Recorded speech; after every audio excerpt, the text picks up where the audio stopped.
আসসালামু আলাইকুম গাইস, কেমন আছেন সবাই? আশা করি সবাই ভালো আছেন। তো আজকে অনেক রাত হয়ে গেল রাত মোটামুটি কয়টা বাজছে আপনাকে দেখাই। এই দেখেন, রাত মোটামুটি প্রায় 11টার দিকে। কিন্তু তারপরেও মানে বসে বসে এই কলেজের নিয়ে ইন্টার্নশিপের প্রস্তুতি নিতেছি। তো আমি একলাই নাই, যে আমার একটা বন্ধু হয়েছে লগে, এই যে সাদত। তারপর দেখেন এই যে কম্পিউটারে এই যে কাজ চলতেছে, অনেকখানি বানাইছি, আরও বানা লাগবো। তো রাত যে কয়টা বাজবো এটা গ্যারান্টি দিয়ে কই হারতাছি না। তো একটু কষ্ট করার লাগবো আর কি, এখন উপায় নাই। কালকে বলে কলেজের কোর্স জমা দেওয়ার লাস্ট প্রজেক্ট।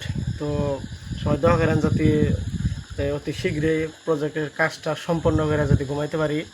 গাইস, এই যে দেখেন রাতের 3টা বাজে, 3টা বাজতেছে, এখন তো ইন্টার্নশিপ করবো না যে শেষ নাই, কারণ কালকে জমা দেন লাগবো। কালকে যদি জমা না দেয়ারি তাহলে হয়তো ফাইন লাগবো বা হয়তো ফেল করে দিব। মানে ওই ভেজালে আর কি বহুত কষ্ট করে ইন্টার্নশিপ করতেছি, বহুত দেরি লাগতেছে, এখন 30 হয় নাই। এই যে দেখুন, এই যে তালে আছে, ওই যে করবার নিছে, ওই যে বানাবার নিছি, এটাই লাস্ট আছে, তাই শেষ হবো। এখন মোটামুটি 3টা বাজতেছে। তো তোমার কিরকম ঘুমাইতেছে গো? ঘুমে কই হারতেছি না, ঘুমে চোখে দেখতেছো না নে? কই হারতেছি না কি এখন যদি হও তাহলে কালকে কয়টা বাজে উঠবা? কালকে তো কয়টার সময় সকালে তো কলেজ যাই এখন না।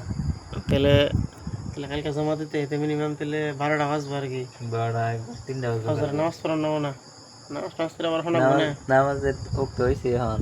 হইতে হ্যাঁ, একবার পইরে টেরে হুমু, আর উপায় নাই। তো আজকের জন্য থাকেন। আসসালামু আলাইকুম।